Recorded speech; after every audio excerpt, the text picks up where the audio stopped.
Estamos viviendo la peor crisis de la humanidad desde la Segunda Guerra Mundial y esta vez ataca a nuestra Colombia.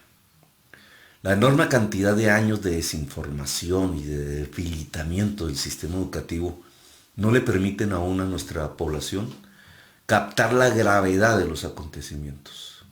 El virus COVID-19 tiene la capacidad de matar millones de personas en el mundo si se le deja actuar. Fundamentalmente viejos, de paralizar por meses la capacidad productiva de centenares de millones de personas que lo sobreviven. Solo hay dos medidas eficaces para contener en el tiempo el virus y su letalidad. Las demás medidas son marginales, parciales o incluso ideológicas. Solo sirven para mejorar las imágenes de los políticos. Esas dos medidas son, escúchenme bien, esto no lo inventé yo, es la experiencia de los pueblos que ya han sufrido este episodio. Confinar drásticamente la población en sus casas, uno. Y dos, aumentar sustancialmente la capacidad hospitalaria, medidas en camas de cuidados intensivos aptas para entregar oxígeno y respiración a los enfermos graves. Inicialmente conocieron el virus, implementaron medidas progresivas, lentas de confinamiento de la población.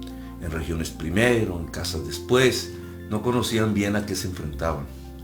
Paralelamente, y ahí sí con muchísima rapidez, aumentaron su capacidad hospitalaria. Todos vimos cómo China construía un hospital en 10 días, un hospital público, ante muchos errores de aprendizaje. Quizás el mayor fue no haber confinado rápidamente a la población en sus casas, con medidas draconianas, sí o sí, desde el inicio. Una semana de aletargar las medidas de confinamiento se tradujo en centenares de muertos. Entre más se demoraban, más muertos. Y en Europa, en miles. Las sociedades más disciplinadas lo lograron con éxito. China, Corea del Sur, Singapur, Taiwán, Japón, que hoy están saliendo del problema. Y algo fundamental, cuando las crisis estallan, las ganancias, por tanto, se desploman. Cuando China, responsable de buena parte de la producción mundial, decidió parar esa producción para salvar la vida de la población, confinándola en las casas, impidiendo que fuera a trabajar, los trabajadores no volvieron a la fábrica, se detuvo la maquinaria, los ciclos de circulación del capital, en todo el mundo por la importancia de la economía china. Se desplomaron las ganancias, se desvalorizaron los activos, que es lo que ustedes ven en la caída de las bolsas ahí en los noticieros. Es la primera vez en la historia, desde que apareció el capitalismo en el mundo, que un Estado decide paralizar el capital en todo el mundo para salvar la vida. Es una decisión indudablemente histórica. En América Latina y en Colombia, ni siquiera han dudado como los europeos, que al final tomaron las medidas que había que tomar, pero perdieron el tiempo. En América Latina y en Colombia se ha escogido el camino de defender el capital antes de la vida.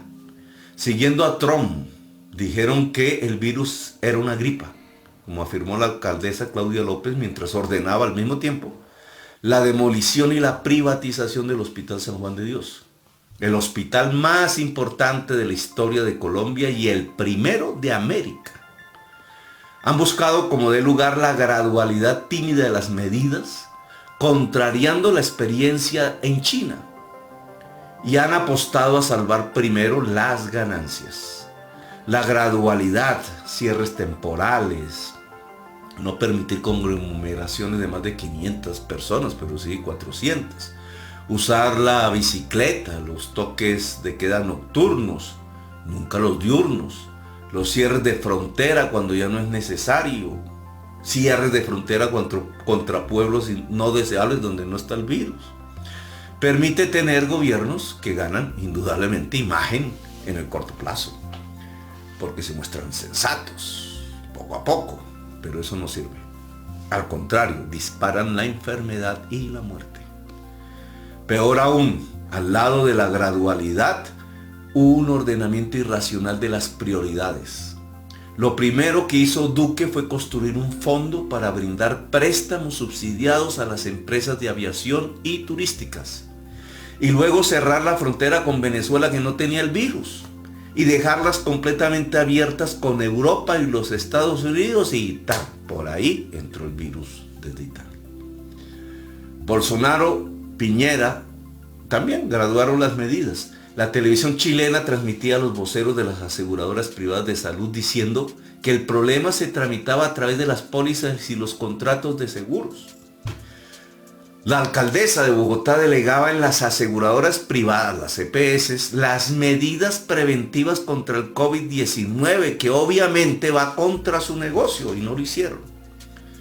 Hoy Colombia tiene una curva de expansión de la enfermedad de las más altas del mundo, junto a Chile, Brasil y Perú.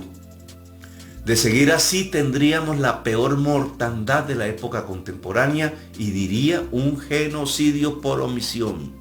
Genocidio por omisión. El gobierno de Duque le siguieron todos los alcaldes de capitales. Privilegió la economía, las ganancias de los poderosos y no confinó la población hasta el momento. Solo medidas tímidas. Se delegó en la sociedad la responsabilidad, lávese las manos, al mejor estilo neoliberal, y en realidad más ha logrado la sociedad autorregulándose que los gobiernos. El caso más dramático es que aún hoy, ya disparada la enfermedad, aún el aeropuerto y el sistema público masivo de Transmilenio continúan con las más grandes aglomeraciones sin control. La lógica del capital se impuso a los gobiernos en mayor forma que en Europa, y tal situación se medirá en decenas de miles de muertos.